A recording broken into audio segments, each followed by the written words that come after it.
ताकि मुसलमानों को आसानी हो जाए कि किस तरह से वो एसआईआर का मुकाबला कर सके।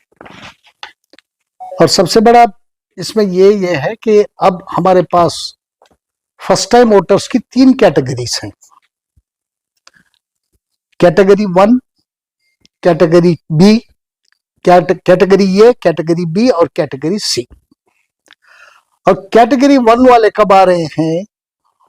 1987 में जन्मे हुए जितने भी लोग हैं वो कैटेगरी ए में आते हैं। 1/7/1987 1/7/1987 के बाद जो भी लोग पैदा हुए हैं वो कैटेगरी ए में आ रहे हैं। और 2/12/2024 से 1/7/1987 और 2/12/2004 के बाद जितने भी पैदा हुए हैं, इस दरमियान भी जो पैदा हुए हैं वो लोग सब कैटेगरी बी में आ रहे हैं। और 2/12/2004 के बाद जितने भी पैदा हुए हैं वो कैटेगरी सी में आ रहे हैं। इनको कौन कौन से फॉर्म देना पड़ेगा?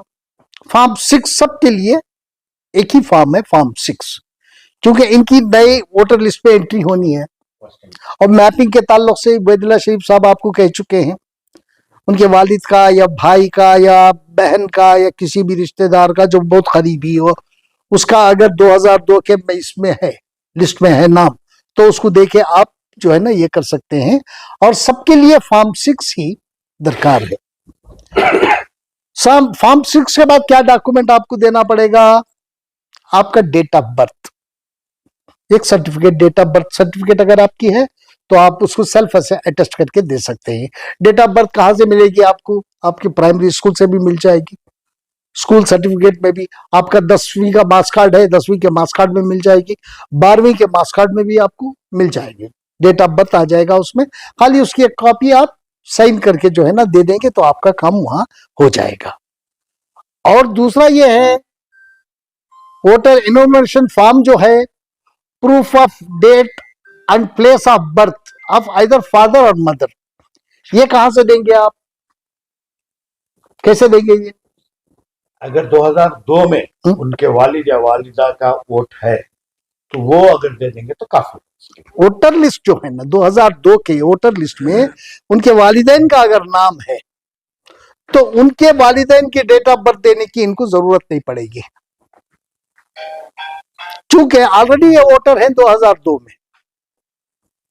2002 का वोटर लिस्ट का एक आप एक्सट्रैक्ट अगर उसमें लगा दे तो आपका काम वहां भी बच जाएगा, आपको कोई दिक्कत नहीं होगी। और जो है ना इसमें और आपको कोई दिक्कत होगी नहीं, जब आप सिर्फ 2002 के वोटर लिस्ट के फॉर्म की एक एक्सट्रैक्ट आप अपने पास रख ले और फॉर्म 6 के साथ उसे लगा के दे दे, और अपना डेट ऑफ बर्थ उसका प्रूफ, अगर आपके पास वो नहीं है तो आपका आधार कार्ड तो होगा, आधार कार्ड में तो आपका नाम है, फोटो है, आपका डेट ऑफ बर्थ है, उसकी भी एक आप कॉपी दे दें तो भी वो आपका नाम जो है ना नई वोटर लिस्ट में जुड़ जाएगा। और आपको डॉक्यूमेंट क्या क्या वो एक्सेप्ट करेंगे? बीएलओ जो एक्सेप्ट करेगा, कौन कौन से डॉक्यूमेंट एक्सेप्ट करेगा? एक birth certificate issued by competent authority. अगर बर्थ सर्टिफिकेट कॉम्पिटेंट अथॉरिटी का मतलब ये है कि हॉस्पिटल से जब आप बच्चा पैदा होता है, हॉस्पिटल से जो है ना ओरिजिनल डेथ सर्टिफिकेट, ये बर्थ सर्टिफिकेट वही होती है जो हॉस्पिटल से इशू होती है। ओरिजिनल जो है ना वही है जिसके आधार पे ही आपकी जो है ना आयु, आपकी जो है ना एज काउंट होती है वहां से। ओरिजिनल डेथ, ये बर्थ सर्टिफिकेट जो है ना हॉस्पिटल से इशू हुए जाते ना, वो उसकी कॉपी अगर आपके पास है तो आप उसकी कॉपी एक दे सकते हैं, वो एक्सेप्टेबल है बीएलओ के सामने। दूसरा, अगर आपके पास पासपोर्ट है, पासपोर्ट पे तो आपका सारा डिटेल आ जाता है, माँ बाप का डिटेल भी आ जाता है। अगर पासपोर्ट की कॉपी पहला पेज और आखिरी पेज अगर आप उसको दे दें तो तब भी जो है ना आपका फॉर्म जो है ना एक्सेप्ट हो जाएगा, आपको कोई दिक्कत नहीं होगी। तीसरा, अगर कोई गवर्नमेंट एम्प्लॉई है, उसके पास पुराना कोई रिकॉर्ड नहीं है, उसका गवर्नमेंट ऑफिस का जो ये उसका आइडेंटिटी कार्ड इश्यू होता है, वो आइडेंटिटी कार्ड की एक कॉपी अगर वो लगा दे तो वो भी एक्सेप्टेबल है, तब भी कोई दिक्कत नहीं होगी आपकी, आपका वोट बरकरार रहेगा। उसके बाद 1 जुलाई 87 से गवर्नमेंट या local authority, bank, post office, LPG agency और पीयूसी, पब्लिक पीयूसी, यहां से आपका कोई भी ये आइडेंटिटी कार्ड का है, आपके यहाँ गैस एजेंसी, गैस का ये है, आपका रजिस्ट्रेशन है, आपके यहाँ गैस आ रही है, और गैस का जो रजिस्ट्रेशन की सर्टिफिकेट आपके पास रहती है, वो उसकी भी कॉपी, उसमें भी फोटो लगी रहती है, तो अगर वो भी दे देते हैं तो तब भी आपका ये भी जो है ना डॉक्यूमेंट मान्यता रखता है। परमानेंट रेजिडेंट सर्टिफिकेट अब हमारे पास ये नहीं है। सरकार को चाहिए कि फौरी तौर पर सारे अवाम को परमानेंट रेजिडेंशियल सर्टिफिकेट, जिस तरह से केरल गवर्नमेंट ने इशू किया था, उसी आधार पर फौरी तौर पर परमानेंट रेजिडेंशियल सर्टिफिकेट सारी अवाम को इशू करे। क्योंकि जब आपके पास ये तहसीलदार इशू करता है, परमानेंट रेजिडेंशियल सर्टिफिकेट जो है ये तहसीलदार के इसमें आता है, इसके जुरिडिक्शन में आता है, और ये तहसीलदार इशू करता है और ये मान्यता रखता है। अगर आपके पास कोई भी डॉक्यूमेंट नहीं है तो आप अगर परमानेंट रेजिडेंशियल सर्टिफिकेट किसी तहसीलदार से हासिल कर लेते हैं तो ये आपके लिए काफी होगा, आपको और कोई डॉक्यूमेंट देने की जरूरत नहीं पड़ेगी। यहां सारी डॉक्यूमेंट का एक डॉक्यूमेंट काफी है ये। अब ये सरकार को चाहिए कि फौरी तौर पर अपने अपने तहसीलदार को इंस्ट्रक्शंस दे और टाइम बाउंड दे। ये नहीं है कि भाई वक्त गुजर गया उसके बाद इशू कर रहे हैं, ऐसा नहीं होना चाहिए। टाइम बाउंड, फौरी तौर पर टाइम बाउंड इसको जो ना इशू करने के डायरेक्शन सरकार फौरन दे, और ये तहसीलदार से सर्टिफिकेट हासिल कर ले, तब भी आपका वोटर आईडी, वोटर लिस्ट में आपका नाम दर्ज हो जाएगा, आपको कोई आगे चल के दिक्कत नहीं होगी। और अगर SC ST है कोई तो उसे तो सर्टिफिकेट मिलती ही है, जब तक उसके पास सर्टिफिकेट नहीं है वो SC ST कहलाता ही नहीं है। तो वो SC ST की कॉपी भी अगर वो दे देता है तो उसका भी वोट मान्यता रखता है, उसे भी कोई तकलीफ नहीं होगी। नेशनल रजिस्टर NRC सर्टिफिकेट, ये अभी तो पेंडिंग है। NRC में कोई ये नहीं है। अगर NRC का वो अगर इशू करते उस बाद जमाने में वो देखा जाएगा बाद में। Family register maintain by state और लोकल अथॉरिटी। ये लोकल अथॉरिटी में क्या होता है, एक family register, family tree issue होती है एक लोकल अथॉरिटी से, रेवेन्यू डिपार्टमेंट से। इसी रजिस्ट्रेशन के आधार पर होती है वो फैमिली ट्री। जब आप फैमिली ट्री को अप्लाई करते हैं तो आपकी पूरी फैमिली के डिटेल्स आ जाते हैं। ये फैमिली ट्री जो है ना, फैमिली रजिस्टर जो है ना, तहसीलदार के ऑफिस में रहता है। यहां से भी अगर इसकी कॉपी लेके इसको देते हैं तो ये भी, इसके भी मान्यता है, तब भी आपको कोई तकलीफ नहीं होगी। और आपके पास लैंड, बिल्डिंग, हाउसिंग अलॉटमेंट, आपने BDA ने आपको अलॉट किया हो, या कोई अर्बन अथॉरिटी आपको एक साइट दी हो, या आपको जो है ना हाउसिंग बोर्ड से कोई घर मिला हो, अगर इसका डॉक्यूमेंट भी आपके पास है, रजिस्ट्रेशन सर्टिफिकेट है या सेल डीड है, आपके नाम अलॉटमेंट लेटर है, लेटर भी हो तो काफी है। तो ये सारी चीजों से जो है ना आपका वोट महफूज हो जाएगा, आपका वोट आ जाएगा। और दूसरा ये है कि आजकल जो है ना हमारे MLAs, मुस्लिम MLAs, इनको फिक्र सिर्फ अपनी अपनी कॉन्स्टिट्यूंसी की हो रही है। ये देख रहे हैं कि हमारे वोटर्स ना कहीं चले जाए। अब ये नहीं देख रहे कि मुसलमानों के वोटर चले जाए, इनको ये फिक्र नहीं है। आज अपने वोटरों की फिक्र कर रहे हैं। कांग्रेस प्रेसिडेंट को चाहिए कि अपने MLAs को फौरी तौर पर इंस्ट्रक्शंस दे कि खासकर, क्योंकि SIR जो है ना इससे पहले भी कई बार हो चुका है, 2002 में भी आया है SIR, इतना हल्ला गुल्ला नहीं हुआ था। जैसा आराम से होता था, चले जाता था, कुछ भी ये नहीं होता था। लेकिन SIR इस वक्त इसलिए आया है, इस केंद्र सरकार की और जो है ना इलेक्शन कमीशन दोनों की जो है ना मिली भगत साजिश है मुसलमानों के खिलाफ, और मुसलमानों के वोटर्स को काटने की जो है साजिश हुई है। ये साजिश है हमारे खिलाफ। इस साजिश से हमें निपटना है, तो हम सबको एकजुट होना है। इस समय मिलजुल कर काम करना है। सिर्फ MLA अपनी अपनी कॉन्स्टिट्यूंसीज में अपना काम करा रहे हैं, ये गलत बात है। इन सबको मिलके जो है ना दूसरी जगह भी जाके जो है ना अपने लोगों को, क्योंकि इनके पास हर चीज अब मुहैया है, इनके पास साधन है MLA के पास, अपने आसपास की कॉन्स्टिट्यूंसी में जहां मुसलमान है वहां भेजकर जो है ना उनको वहां भी काम कराना चाहिए। और मैं chief minister DK Shiva Kumar ji और जनाब हरिप्रसाद जी जो कांग्रेस के प्रेसिडेंट हैं, उनसे भी मैं गुजारिश करता हूं कि सारे MLA को एक इंस्ट्रक्शंस दे कि अपनी अपनी कॉन्स्टिट्यूंसी में सबसे पहले मुसलमानों के वोटों को जो है ना निकालने से बचाने की पूरी पूरी कोशिश करें। जब तक ये लोग कोशिश नहीं करेंगे तो हमारे वोट बचेंगे नहीं। और MLA की बहुत बड़ी जिम्मेदारी है इसमें।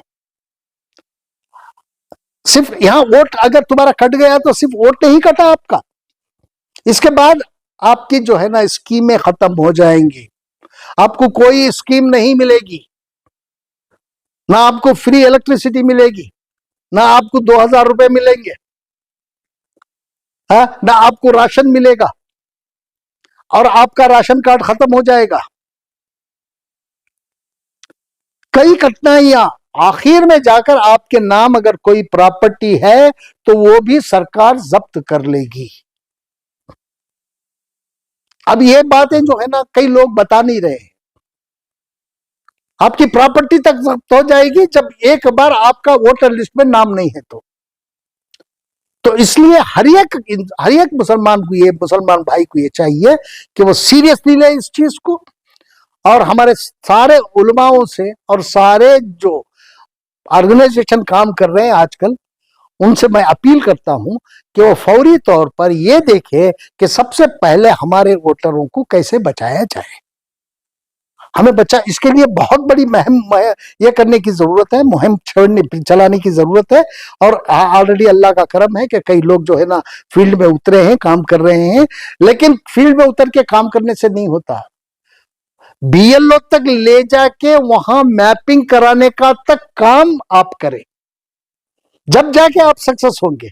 आप वोटर लिस्ट का ये निकाल के उसको दे दे कि तुम जाके BLO से मिल लो, अगर BLO बयास है वो कहेगा कि हाँ दे जाइए मैं कर लूंगा, वो करेगा नहीं तो आपका गया काम से। आप ये इंश्योर करें BLO के पास जाके कि भाई हमारी मैपिंग हो गई है। वो मैपिंग होने के बाद जो है ना एक ये निकलता है, उसका एक्नॉलेजमेंट निकलता है, मैपिंग हो गई, इसकी मैपिंग सक्सेसफुल बोल के एक एक्नॉलेजमेंट निकलता है, वो आप ले लीजिएगा। जब आपके घर BLO आएगा उसकी कॉपी रखिएगा, उस पर एक दस्तखत करके आप मैपिंग के सर्टिफिकेट की कॉपी उसको दे दीजिएगा। आपसे कोई सवाल नहीं करेगा, आपका वोट महफूज हो गया। वो एक्नॉलेजमेंट ले आने की कोशिश करिएगा BLO की ऑफिस से। एक्नॉलेजमेंट में आपको बता देता हूं कि कैसा होता है। देखिए, जब आप BLO के पास मैपिंग करते हैं तो आपको इस तरह का एक एक्नॉलेजमेंट मिलता है। वो एक्नॉलेजमेंट देते नहीं, लेकिन आपको हासिल कर लेना है। उसमें यह लिखा होता है कि सक्सेसफुल मैपिंग, सब सक्सेसफुल। अगर ये आपके पास रह गया, इसके ऊपर सारी डिटेल्स है आपकी, तो ये अगर आप जब BLO आपके घर आएगा तो इसके आप उसको कॉपी दे दें तो कॉपी से संतुष्ट हो जाएगा, आपको और कुछ करने की जरूरत नहीं पड़ेगी। लेकिन ये एक्नॉलेजमेंट लेके आना जरूरी है, तब आप सक्सेसफुल हो गए बोल के। सिर्फ ले जाके BLO के पास ये सबमिट कर देने से आपका काम नहीं हुआ, क्योंकि आजकल BLO भी जो है ना बयास है। जब मुसलमान जाता है वहां, मुसलमानों से ठीक ढंग से बात भी नहीं किया जाता वहां, और उनको अंदर बुलाया भी नहीं, हाँ क्या है बताओ, हाँ दे दो, हाँ ठीक है देख लेते हैं बेचाओ। तो उससे कहना पड़ेगा आपको।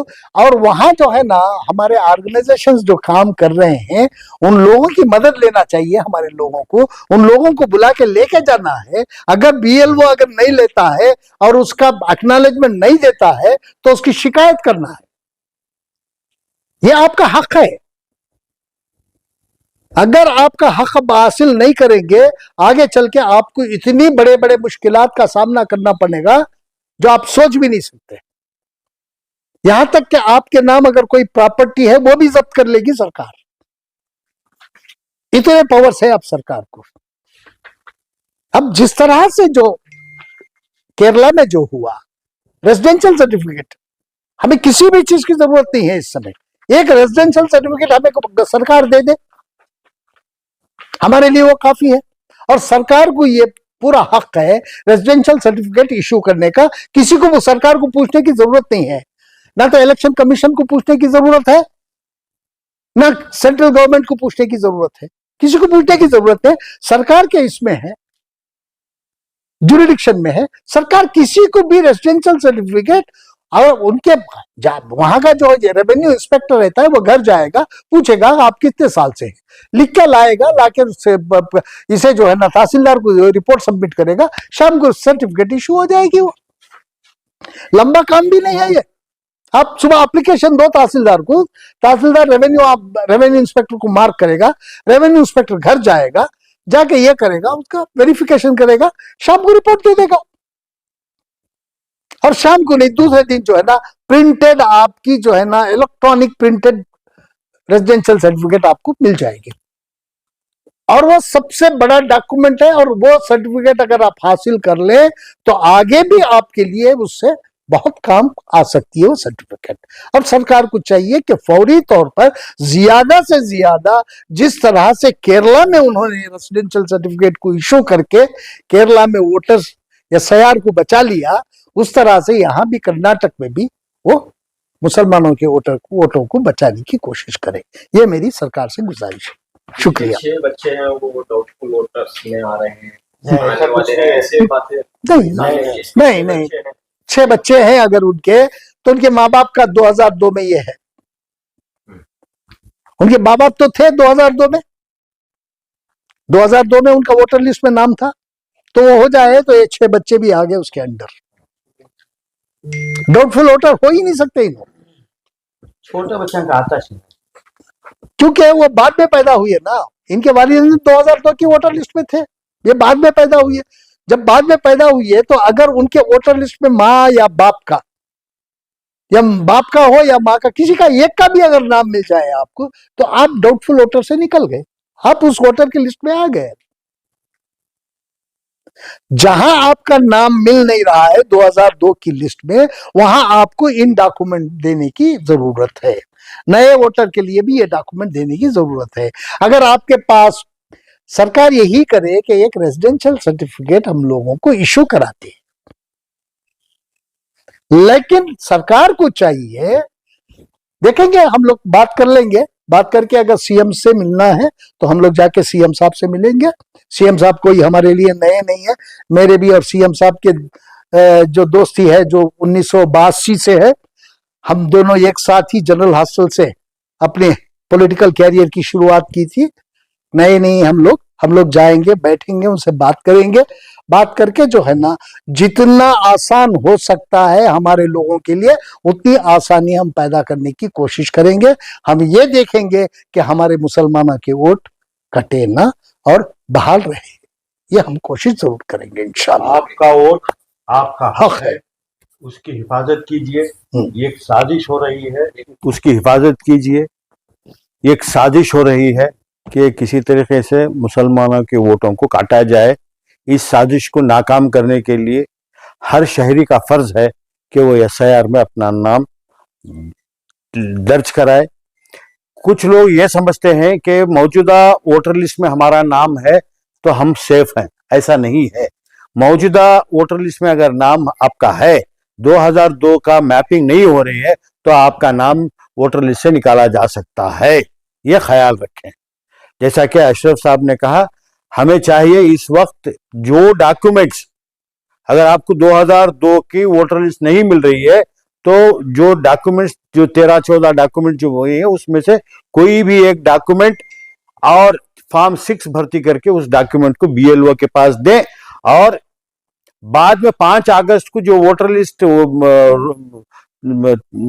पब्लिश की जाएगी उसमें चेक कीजिएगा। वरना जो है वेस्ट बंगाल में 90 लाख से ज्यादा वोटर से नाम निकाल दे गए, वहां जो है ममता बनर्जी की हुकूमत खत्म हो गई।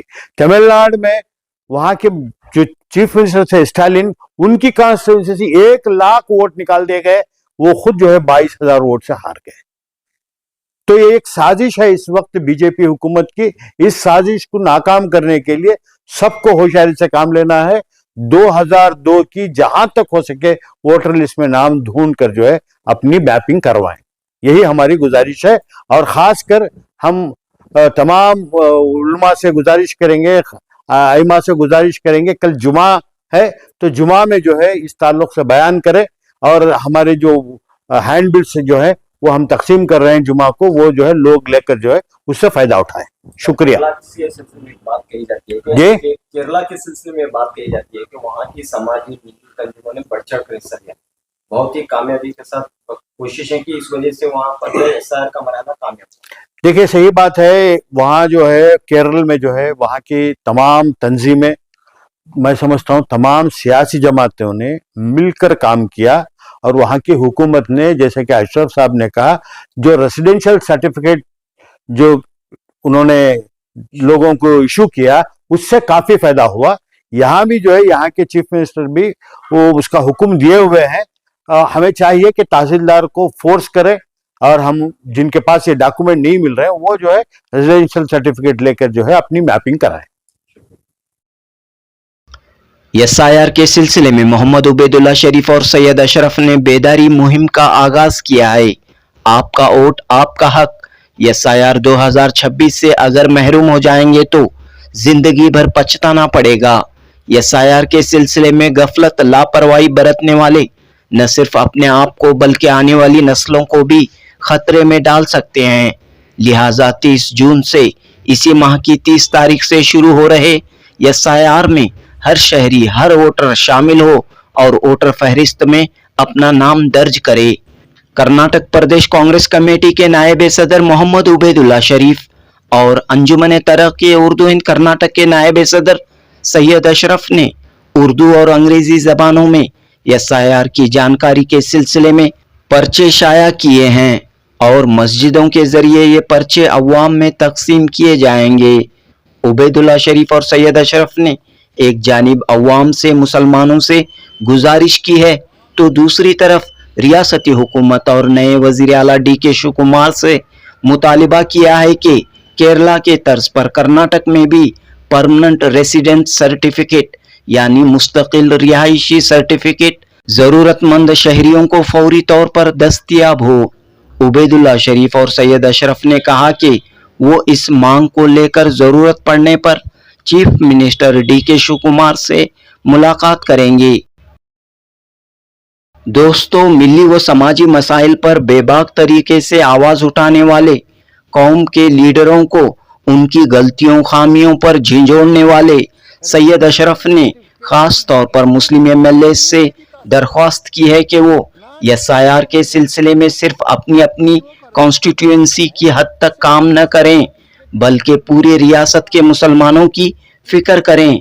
बहरहाल उबैदुल्ला शरीफ और सैयद अशरफ ने कहा कि मौजूदा एसआईआर एक बड़ी साजिश है, मुसलमानों के खिलाफ साजिश है, और इस साजिश का मुसलमान डट कर मुकाबला करें। जनूबी हिंद न्यूज रिपोर्ट। ये जो इन्यूमरेशन फॉर्म्स हैं इसको भी कैसे भर्ती किया जाए,